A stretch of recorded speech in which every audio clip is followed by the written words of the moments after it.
welcome to the Grand Prix Vancouver quarterfinals. We're down to 8 players, and we're going to watch 2 of them here. Dan Lanthier, former Canadian national champion, with his Splinter Twin deck, taking on Platinum Pro Tom Martell, who is on the draw here, but does have the Noble Hierarch to maybe turn things around with his Infect deck. It looks like Tom also on the mulligan here. He has exactly 7 cards. Aha, yeah. Martell did, in fact, mulligan down to 6. So did Dan. Oh, so did Dan. Fair enough. Dan I see a Splinter Twin. Oh, he's got the whole combo? He's got the whole combo. Does he have a 4th land? I'm not sure I saw that. It looks like he might have some redundancy in the combo even. Even the combo, though, is not always fast enough. The Infect deck is capable of a turn 3 kill. Right, and the Infect deck also capable of interacting with the combo through a couple of cards. Spellskite and Vines of the Vastwood can prevent that Splinter Twin from landing on the creature. And Vines of the Vastwood is exactly what Tom Martell drew that turn. Has an Ink Moth Nexus, and is this going to be Wild Defiance? Looks like he's going to cast Wild Defiance. He may be on the let me attack you with my Noble Hierarch plan here. Oh, though he has an Ink Moth Nexus. So yeah, no, Ink Moth Nexus is his Infect creature. Oh, Remand, sure. One of the best Remand targets in the deck for... Oh, absolutely. And that basically takes away Martell's turn 3 kills. Right. Like, he has to spend a mana to activate Ink Moth. It's really hard. I mean, I guess if you have enough mutagenic growths to fuel a Become Immense, anything's possible. But it's particularly going to be hard through a Pestermite. Yeah, and so Lanthier, they're missing a red mana to be able to just play Pestermite and Splinter Twin. Well, he probably should play it anyway, right?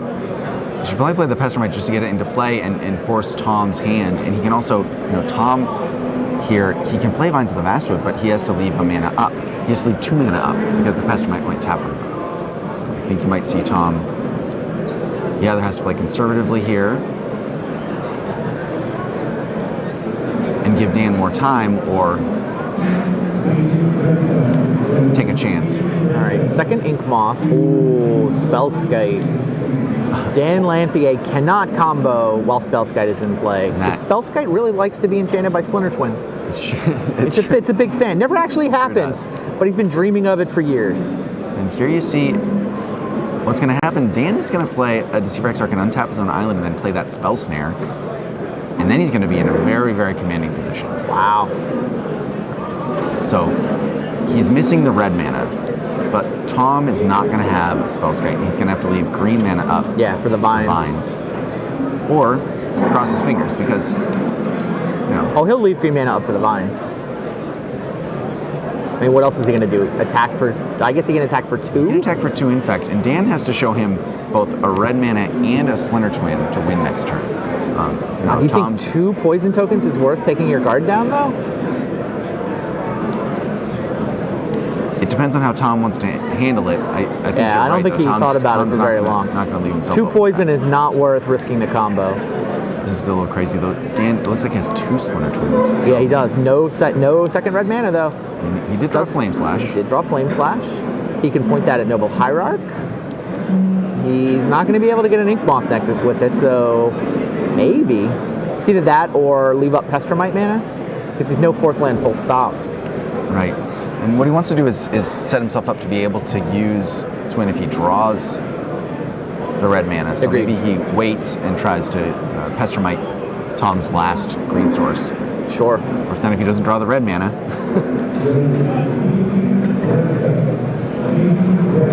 Yeah, I don't think Flame Slash Noble Hierarch accomplishes enough here. I think I would leave up all 3 mana.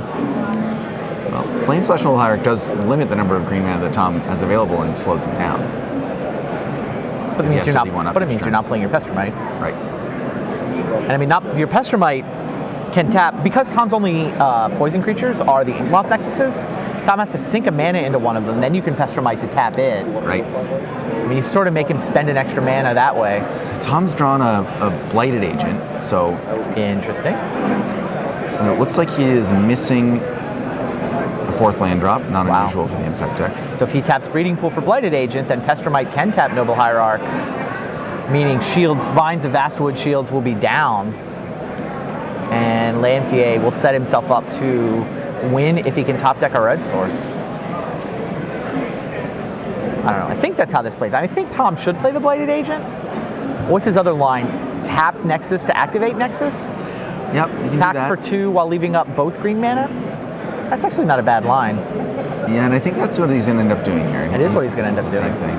And now Dan can summon a Pestromite if he wants to avoid 2 poison counters. But the other thing he can do is he can play the Pestromite, tapping a land for Tom, and simply block the Inkmoth Nexus and trade for it.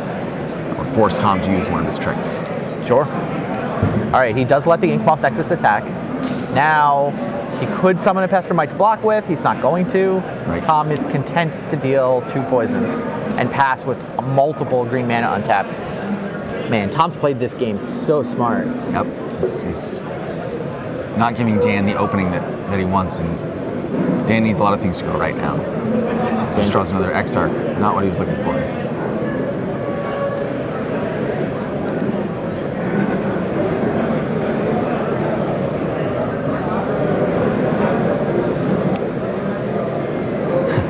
Two Infect versus 1 damage is not not a winning race. Dan wants.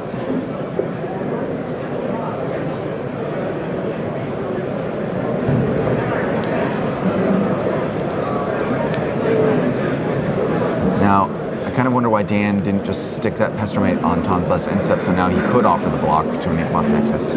I think he was hoping for some future turn where Tom would tap down to 1 green mana. Right. I think he wanted to leave himself the ability to essentially force Tom to leave up both his colored mana sources if he wanted to play defense against the combo. Now that he's got both a Pestromite and an Exarch, it's a little less. You'll probably see him make that play if it goes this either way. End step, or I guess he's going to do this. He's going to do it now. Doesn't even want to let the Now this is Inkmoth dangerous attack. because Tom can use an Apostle's Blessing to give his creature protection from blue, and then if he has, he's just he would need to have a couple of mutagenic growths to really punish him. Yeah, vines. Yeah, He can still block. It's hard. Vines, so we're inside combat, so it's not like he's gonna play another land. Yeah. Tom's thinking about this though.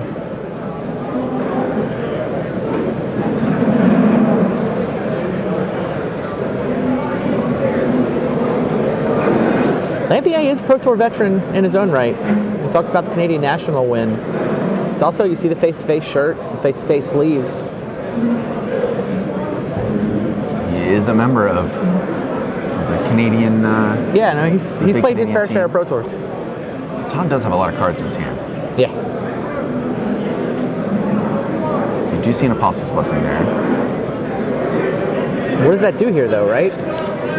Is it? Well, if he has enough, Wow, it's a lot of cards. 3 effects. So you will see Tom. He is going to play the Apostle's Blessing. It looks like.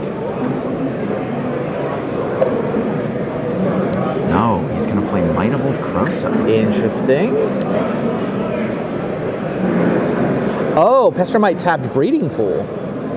Aha. Yeah, Pestromite tapped Breeding Pool.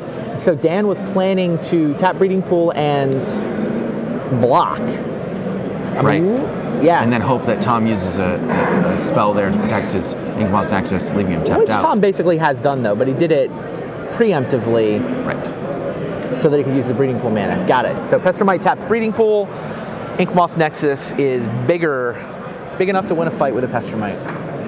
And big enough to really put Dan in Infect trouble range. True.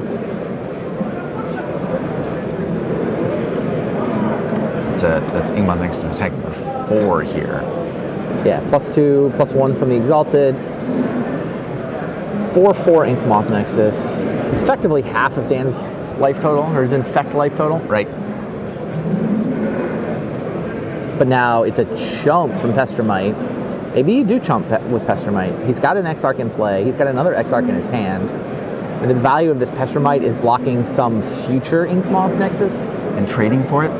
But with Tom hopefully. having that many cards in hand, it seems like it's never going to get a chance to And trade. Dan is just going to go ahead and block. I think that's the correct All move. right, and Tom once again gets to Dan's turn with a green mana untapped, available to use Vines of Vastwood to make that Deceiver Exarch into a creature that can only be targeted by Tom.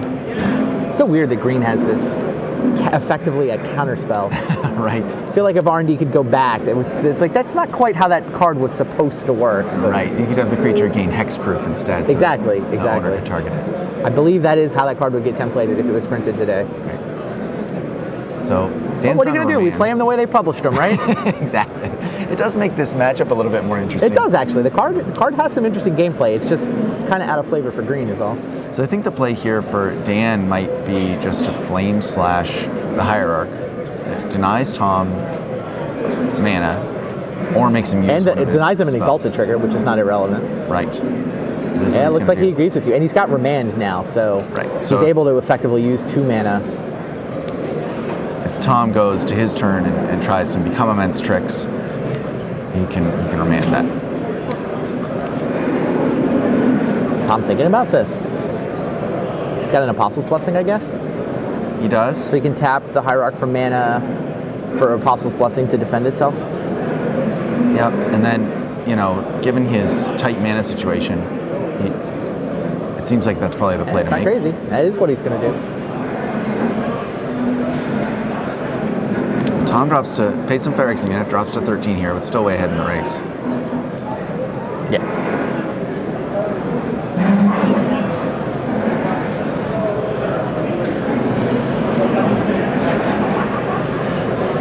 Marshall Sutcliffe, what's going on elsewhere in the feature So match I've been area? keeping an eye on some of the other matches, and we've got one game finished so far. Robbie Schmidt with Affinity finishes off Jesse Moulton with his Abzan deck. Okay. He fired off a Galvanic Blast to finish off that game. Sure. Up one game. That's the only other result so far. Not a big surprise there with Affinity taking down game Affinity 1. winning game 1. Yeah, that's the way it's supposed to go. So this is actually quite interesting here. Dan remanded the Apostle's Blessing, did draw that red mana he's been looking for, went ahead and played it, so Tom knows that he got it. Doesn't know if he has the Splinter Twin or not. But Tom now, looking at just 1 mana on Dan's side and wondering if he has enough to kill him. Now, it would have to be a Become Immense and a Mutagenic Growth, because Tom doesn't appear to have another land. So he could animate Inkmoth Nexus. Oh, that would only be 7. No, that would be 9. No, it's 9. Because the Mutagenic Growth. 2 more, yeah. Become Immense by itself gets it to 7.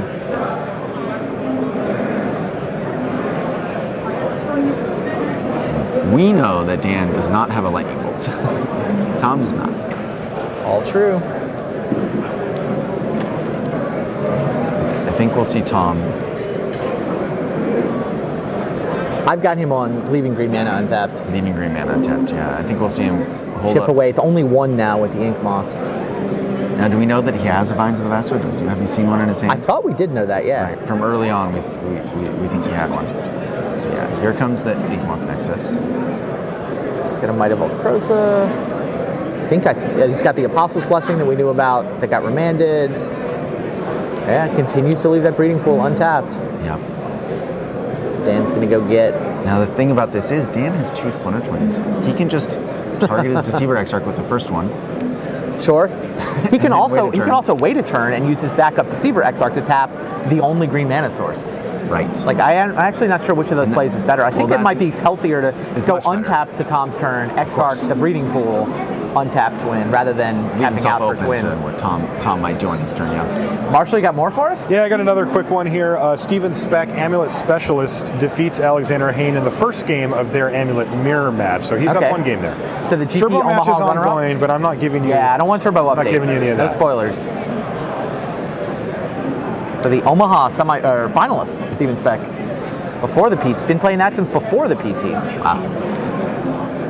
Chicago area player.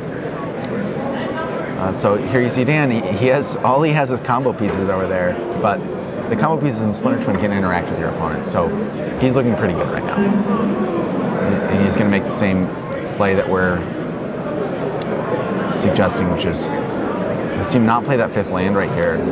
He wants Tom to play conservatively because he doesn't have actually instant to stop. And Inkmoth Nexus is just killing him with a Become Immense.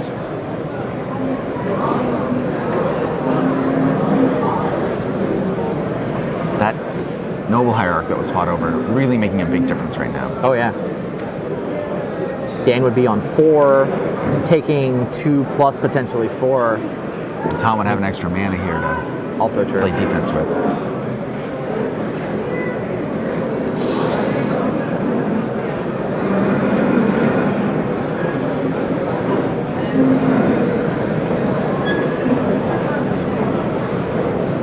Distortion Strike, I think, was the draw from Tom. I think so. That takes colored mana.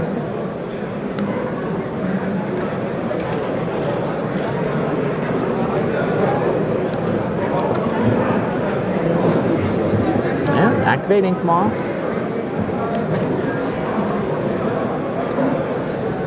And there's no reason for Tom to change the way he's been playing this. Right. He's been leaving up green mana. He has been able to leave up green mana. And Dan hasn't done anything. Tom's still winning this race on board. And we know that Dan finally found the second red source and now has a backup Exarch. I don't think this game's going to end well for Tom, but I think Dan has this wrapped that doesn't mean Tom's done anything wrong. No. The only thing I think he could have done better was draw another land. Yeah, oh yeah, obviously. No, Tom, with the draw that he has, I feel like Tom has made this game last, what, 6 turns, 7 turns? Right. With his opponent having the combo the whole time. There you go. Tom scoops him up. Well played on both sides, I think. I agree. Tom chuckling a little bit to himself. I think the thing he's frustrated about is his draw. Yep. His deck just didn't deliver up a second colored land at any point. Right. And, he actually made his first 3 land drops, which is somewhat unusual for Infect. But it wasn't quite enough for him there. He needed one more. All right, both players looking at deck lists. We get to this point, rather than force the players to go scout their opponents by talking to common opponents or phoning friends who are watching the stream at home, just share the deck lists. Makes it a lot easier. Everybody's got the same information. Ironically enough, the only people without deck lists now are us. Those are our deck lists they've got. Yeah, exactly. Those are the ones we've been looking at. I think we're pretty familiar with what's in these 2 decks, though. Yeah, I don't remember if either of them had anything special, any special sideboard tech for this match. It's the only thing I was wondering about. There's going to be a lot of spell skites after sideboard, that's for sure. Martell can get all the way to 4, and I'm sure he will. And he can play Twisted Images, so he can get the read on how many Dan Lanthier is going to play, and then put those in. The other card that is big for Tom is Nature's Claim. It can both break up the combo by killing a Splinter Twin, or it can kill a spell skite. And you'll see Tom bring in both his Nature's Claims. I guess I don't need deck lists if I got you sitting next to me. Well, we were studying exactly these right. deck lists pretty closely before, and we were comparing those 2 in the Infect mirrors. Right. Did you see Alexander Hayne is also between games? He's on the back table there. Yep. Hayne is down a game to Steven Speck. You can see the big smile on Steven Speck's face. Being up a game in a very close mirror. Big smile going back-to-back modern GP top 8s too. Yeah, that's pretty good. That is quite good. Yeah. We have a lot of repeat top 8ers here. Hayne going back-to-back in Vancouver top 8s. I guess Pascal Maynard finally had his run end. The mere 13th place finish for him. He's definitely below his expectations lately. Sam Pardee put up a top 16 also. Paul Cheon put up a top 16. Yeah, some of the names were. I mean, the second 8, Kenji Egashiro, Paul Cheon, Pascal Maynard, Sam Pardee, Eugene Huang. That would have been a fine top 8. Absolutely. Maybe we can do that one This one's pretty good too. Just switch to top 16 with these things. Another round here.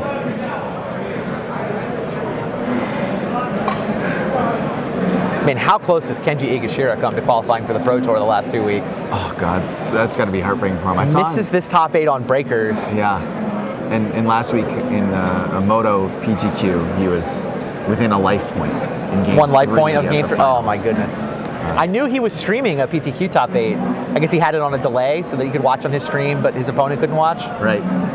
Makes sense. Huge audience, right? Oh yeah, well, I mean, he's a very popular. So if he's having a big tournament like that, you can only imagine how those things go together, Oh yeah. Game 3 of the finals. Game 3 of the finals. And 1 life point. 1 life point. That's how I understand. I didn't see it myself. And then here he's 1.8% points of opponent's match win away. Right, and he's the only person on his point threshold not to make top 8. So 6 of the 7 made it in on 37 points. It is hard to get in the Pro Tour, It is. It really is these days. It's a true story. It's just inches away, and Kenji's never played one.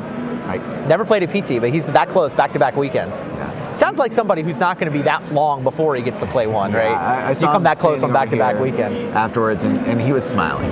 He felt good about how he done, I think, and he also probably has a sense of humor about, sometimes you get close and miss, and there's a 9th place finisher at every tournament. Yeah. And a 2nd place finisher. Honestly, I think also in his heart of hearts, Modern, he was going to qualify for his first Pro Tour playing Modern. Didn't feel right. Didn't feel right. No. I mean, playing Magic makes you good at playing Magic. I think that's a lot of what's going on, but certainly a guy who has spent most of his time playing Limited. Yeah.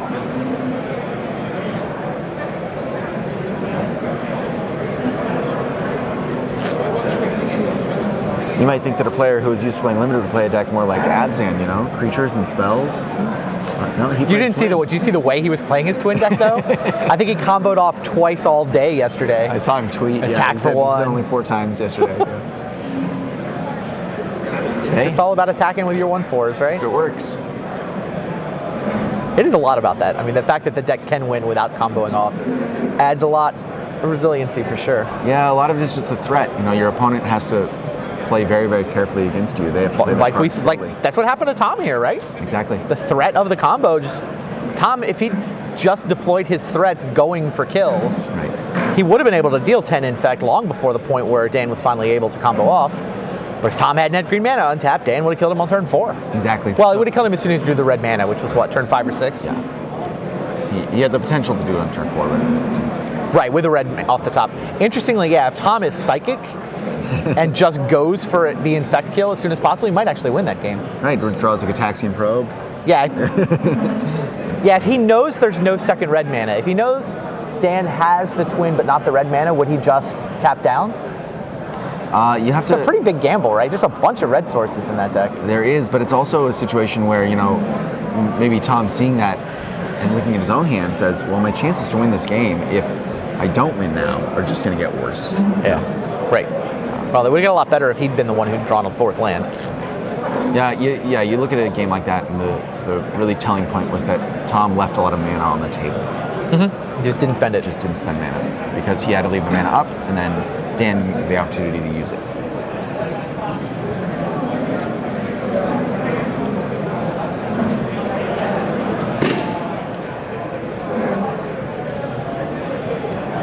Really gotta get our backup match to cooperate more, not ending at the same time. Yeah, really. Let's see, they're spent a lot of time on the hands double over shuffle there. cam. It's really a quad shuffle cam.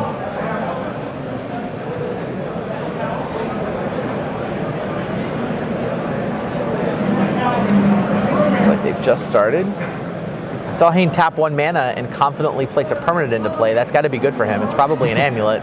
Probably is.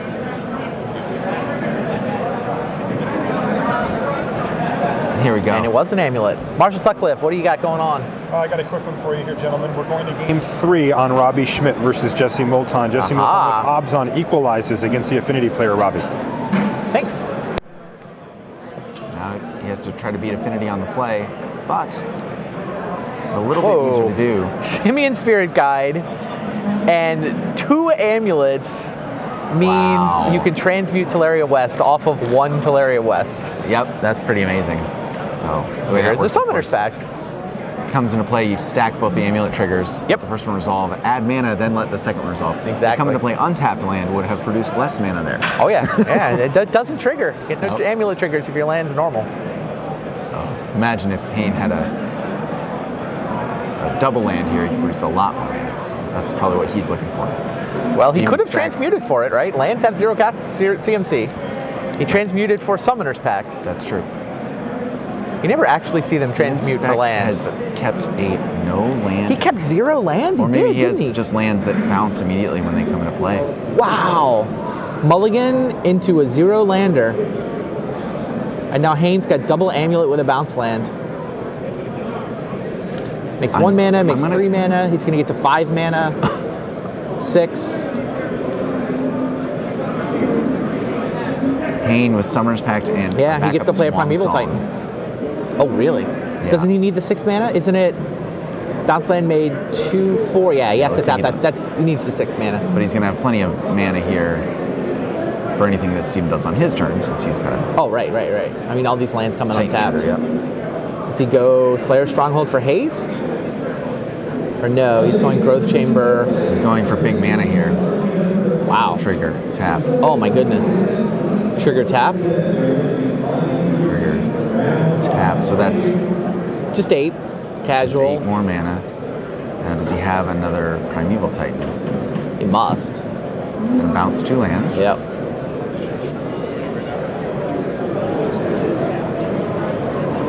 Hasn't actually shuffled his library, so yes, he has more. Wow, 8 mana is transmute with 5 left. Right. And so what is he transmuting for? He can't get another Primeval Titan. What is he transmuting Unless he for? has a mana floating that we missed somewhere. That's possible.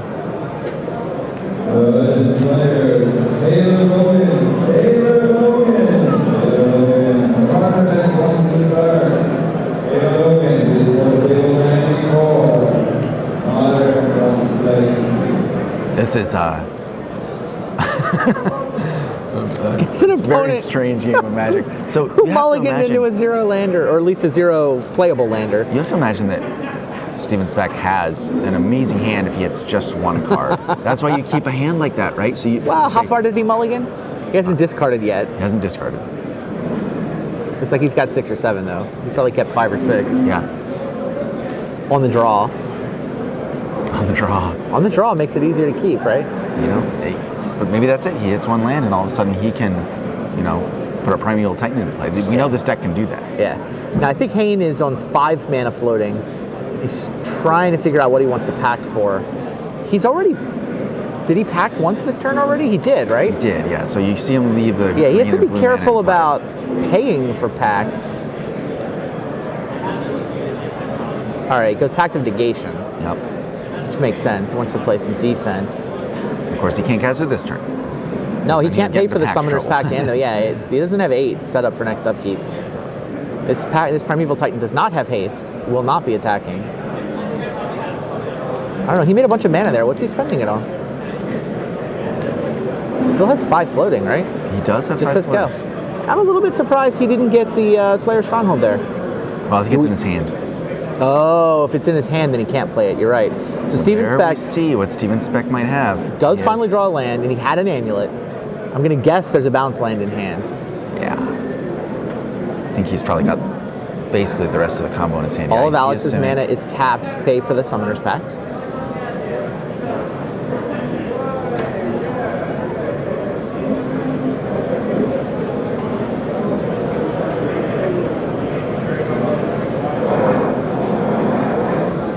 I see that's Sunholm in Alex's hand, right? Yeah, it seems like I don't see the Slayer Stronghold. Alex probably has a very powerful line that involves tutoring up lands and doing what the deck does. He also just has the line of play a blue land, and now I have 2 counters up Right. to fight you. There's Sunholm. Yeah, Sunholm ends 2 lands with 2 amulets in play. Seems like it ought to be enough mana to activate Sunholm. Yeah, absolutely. So it's like, check. I think we stay here to see how this game plays out for another turn I mean, I think before we this go one- back to the other one. It just can't last much longer one way or the other. I mean, I guess, does Alex just have this all locked up? I think Alex has it locked up. I don't see a way that Steven's going to get back into this Yeah, game not without through any counters. Swan Song plus, Yeah, right. not through Yeah, Swan and Song he, plus and he Pact goes of and gets Negation. a Ghost Quarter. Oh, geez. Yeah. So Oh, he's going to Ghost Quarter the Mana Confluence? I think he maybe has it so that he can Ghost Quarter a double land when it comes into play, so that it can't be played again. Ah, yeah, because Ghost Quarter Mana Confluence wouldn't really work. He would get a forest, and he'd have that. All right, Alex seems like he's got this under control. Let's go back to the Martell match. It looks like these two will probably be going to game 3. Sure looks like these guys are headed to game 3. Looks like somebody's looking for a land right now. All right. Dan Lanthier up a game with Splinter Twin. Yep. Bolt your bird. Well, maybe it's not a bird anymore, but 22 years and counting. That Beta Lightning Bolt has been bolting birds for Right. bolting turn 1 mana creatures for at least 21 When years. you're a lightning bolt, a bird and a noble hierarch look pretty much the same. Could be an elf. Doesn't really matter. To have a tap ability that makes mana Kill it. Ooh, Tom has a Spellskite in his hand. And he's got at least Pendlehaven, so definitely has a second land drop. Yep. And he will stick that Spellskite, I think.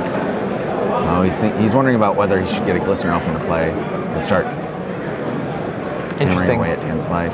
Yeah, I mean, Dan can't combo him off right away, but another Lightning Bolt would kill the Glistener Elf, Right. will not kill Spellskite. Yeah. He also has a Blighted Agent, though, so he could play the Blighted Agent and then look next turn to play Spellskite and... Okay. Glistener Elf. I like this play from Tom. Yeah.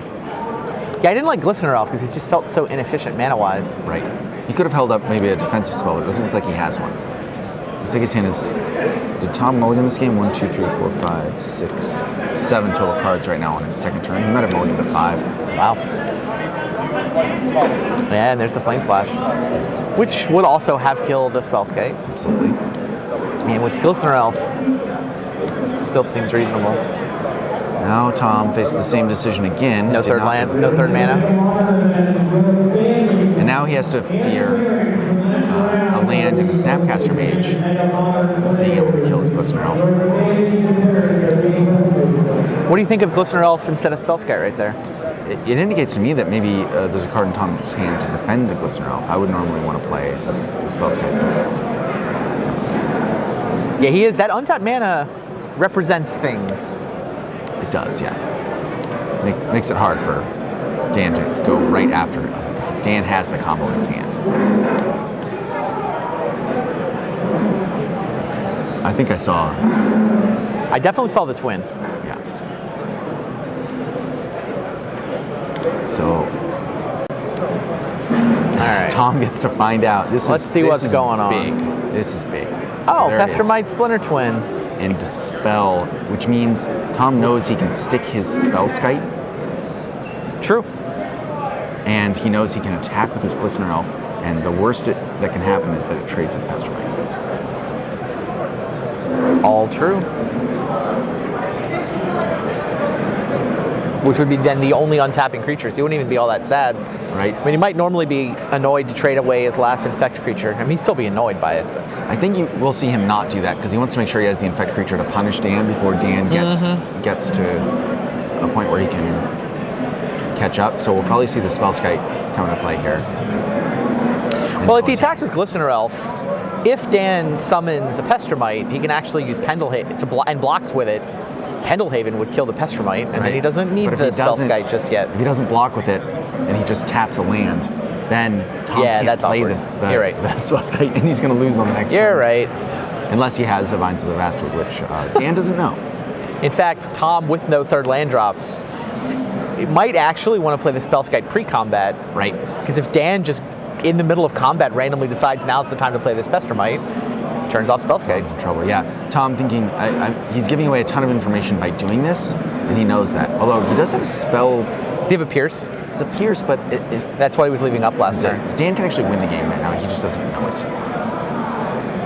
Tom relying on that, knowing he can't make that play against what's in my deck. So I'm just going to play it this way. So you're saying if Dan had gone in combat Pestermite tapping your breeding pool, the game was over. Then he just wins. Yeah. Hilarious. Yeah. There's no way Dan. I mean, it's such a psychic play. Right. Only possible with perfect knowledge of both hands. That's part of, I think, why you saw Tom play that so slowly, is he knew that he was dead to that play, and he had to think, well, why would he ever make that play? Yeah, no reason. Figured out that he couldn't. Mid-combat, summon the Pestermite, but not block with it, no one makes that play. Yeah. That play gets destroyed if Tom just has a land in his hand. Dan has drawn an Engineered Explosives, which is pretty good. Oh, interesting. You put it on 2. Yeah, he wants to got to deal with the Spellskite. But now Tom knows exactly what's going on over there. And if he has growth spells enough to win here, but it doesn't look like he has enough mana or enough growth spells to do that. Right, well, Dan does have a Dispel, which Tom knows about. So it takes a lot of growth spells to get through here. Right, and Tom has a Spell Pierce, but since Dan's a little land flooded, by the time he gets to the point of playing the Splinter Twin, he's going to have a mana up for that Dispel. Right. All right, Tom knows he's going to lose his Spellskite. Probably end step. He knows Dan's got the combo. Tom has a pretty good draw here, but I think Dan has exactly the right ingredients to beat it, and it's going to be tough for Tom to figure out a way around that. Tom doesn't have any big growth spells. Okay, I was about to say, he's got what? Apostle's Blessing, Spell Pierce. He might have a Wild Defiance. And a Spell Pierce. I mean, he's got the Pendlehaven, so he hits for 2. That's a good start. Dan up to 3 poison. Wild Defiance is, okay, second land, and it's an Ink Moth Nexus. That's good for Tom, but... Yeah, he could, in theory, have tapped out for Wild Defiance there, but he chose to Pendlehaven and leave up 2 mana instead. Right. Which does leave up both the Apostle's Blessing and the Spell Pierce, so that makes a lot of sense. So he can preserve his elf, but... Yeah, I mean, maybe if he had a targeting effect, he would care about the Wild Defiance more, but only Apostle's Blessing triggers it right now. Right, the Wild Defiance would protect the Glistener Elf from everything except that Flame jab, or Flame Slash, which a Snapcaster would be able to cast, so... Now... Serum Visions is the draw for Dan Lanthier. And you gotta think that Dan is gonna be tempted here to just Serum Visions, kill Tom. right? So, Yeah, I think you Serum Visions and then plan to go Pestermite Untapped Twin. You've got to Dispel. Hope that's good enough.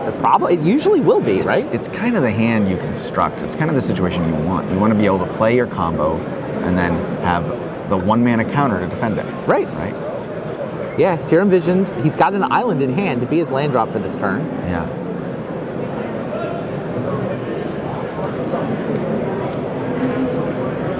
Tom deciding whether to respond to the Serum Visions. This might be a bit of a... he's wondering whether he should try to Spell Pierce it here. He knows that the Dispel is there, so the Spell Pierce isn't going to stop anything the next turn. What I can do is buy him turn here if Dan decides Dan just says okay. Dan doesn't need the Serum Visions. Right. I guess Tom doesn't know about the island Dan's holding? I think he does, actually. Does he? Yeah, because his draw phases have been Engineer Explosive Serum Visions since the Gataxian Probe. Okay. So, Tom sort of knows that he's looking at trouble here. He knows Dan has it.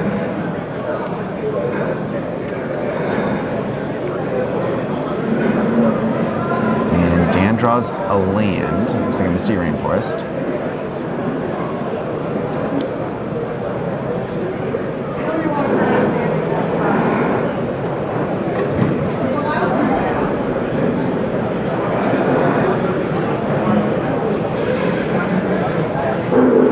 One on the top. We don't know one what on the they bottom. are. We need Did to not look see at either one of them. Land drop. Dan Lanthier looking like he's in really good shape here. And he will play the Pestermite on upkeep. And what's he going to target? It's a fine question. Glistener Elf? Ink Moth? Breeding Pool? All four choices do something. Yeah, it's true. I think Breeding Pool is probably the most aggressive play, and Glistener Elf obviously the most defensive play. I think Glistener Elf means that Tom almost certainly can't produce enough Infect this turn to kill him. Breeding Pool takes a lot of stuff away from Tom too. Takes that Spell Pierce out of play. And you know, one of the cards that you would normally fear there would be a Vines of the Vastwood. Dan has a Dispel. Right. And Vines taps 2 lands if he wants to get the power out of it as well. Apostle's Blessing. If he taps Glistener Elf, he opens up Apostle's Blessing too. He does. Can be Apostle's Blessing doesn't increase the power of the elf, so it's not that scary. No, but it can be played off the next. It means you can't block it with Pestermite. Right. Apostle's Blessing into Become Immense is game. Dan still has the Dispel. All right, but Tom has the Spell Pierce. That's true. Yeah, Apostle's Blessing into... Yeah, tapping Glistener Elf seems risky there. Right, you're right. Because Apostle's Blessing into Become Immense with Spell Pierce backup would win. Yep. And Tom does have enough stuff in his graveyard. Yeah, I think if you're doing this upkeep, you're tapping land. And the fact that Tom's tapping that Breeding Pool makes me think it was the target. Was the target. Tom doesn't use it for anything. I suspect he added a color. You can't float into your draw step. No, it doesn't. If you're not spending that mana upkeep, it doesn't do anything. Looks like Marshall Tom just drew another Sutcliffe. creature there. Got an update for us? Quick update, Robbie Schmidt with Affinity into the semifinals. He defeats right. Jesse Molton with Obzon thanks to our old friend Arcbound Ravager. Arcbound Ravager, is that a good Magic card? Still good. Still good after all these years. Looks like Tom did draw Becoming Immense. Wow. So the tapping of that blue mana is going to be the difference here, because Wow. otherwise Tom has him. He can just play the Apostle's Blessing. Blessing into Glistener Become Elf Immense through. with Spell Pierce backup? Yeah, but that Jeez. tapped breeding pool, Tom's just got to be looking at that Oh, pool. so close. And he knows about the Dispel. And he knows about the Splinter Twin, so what he has to do here is bluff his way into another turn. How, though? Yeah, the only cards he could have would be Vines of the Mastwood.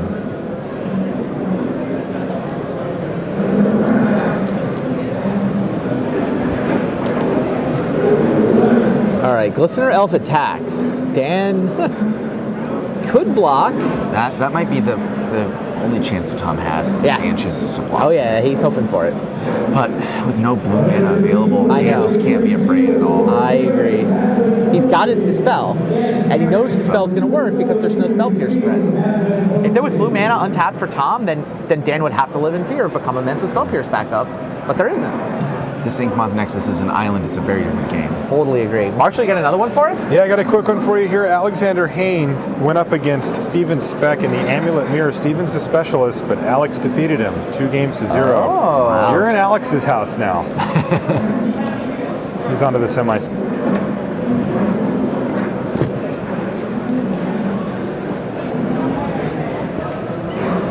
All right, well, there's the Become Immense targeting Glistener Elf, but Dan has of the course, Dispel, plays of the Dispel, course. and Tom left staring at one colorless mana. Tom has to sort of go for it. His only win there is that Dan forgets that he has a Dispel. And Apostle's Blessing, printed after Vines of Vastwood, only targets creatures you control. Cannot you do the Vines of Vastwood trick with an Apostle's Blessing? R&D figured that one out. Got the template into a way that makes more sense, but not the template Tom needed here. Combo kill, Dan Lanthier. Wow, the Canadians are crushing so far. Really Hain through to the semis. Robbie Schmidt is from Canada, through to the semis. And now Dan Lanthier through to the semis. This top 8 started with 4 Canadians, 3 Americans, and a German. We're now down to 3 Canadians and the turbo match. Either Florian Koch or Daniel Ward is going to join these 3 guys. It'll be Affinity versus Amulet on one side, and it'll be Splinter Twin versus TBD.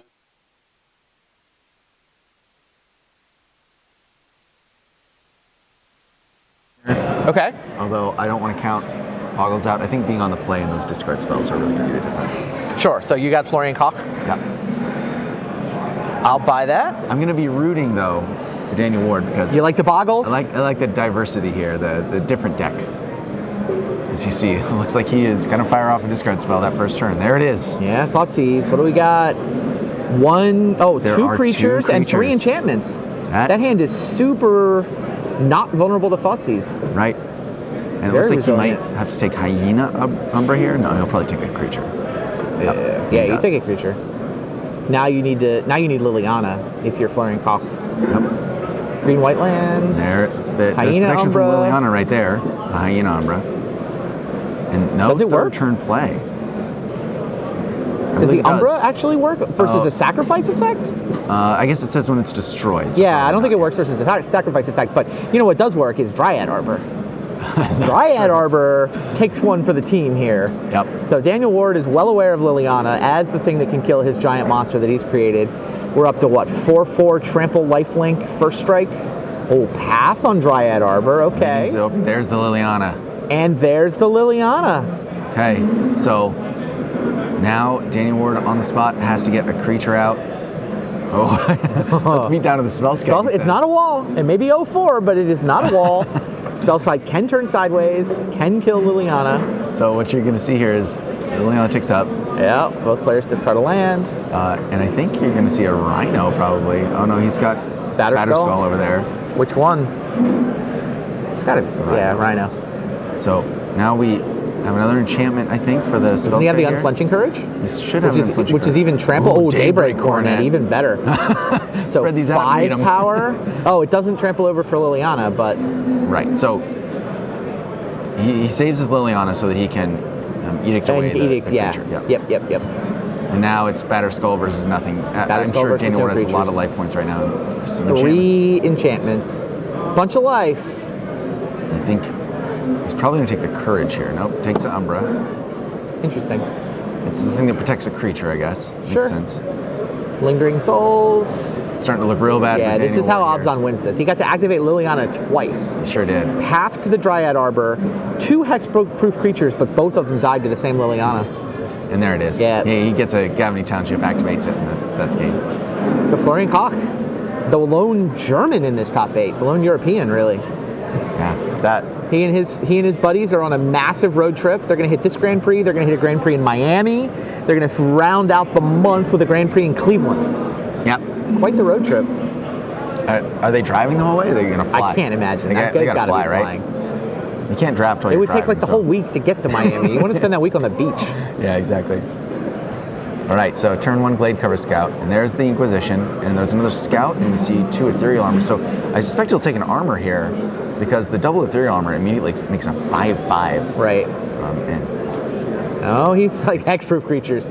Got to take the hexproof creature. that's reasonable. That means he Especially has if he's got a Liliana, right? Yeah, probably. All right. Well, Liliana's not here yet. Oh, fetch land and the The Rancor. Abrupt Decay on an Ethereal Armor to prevent.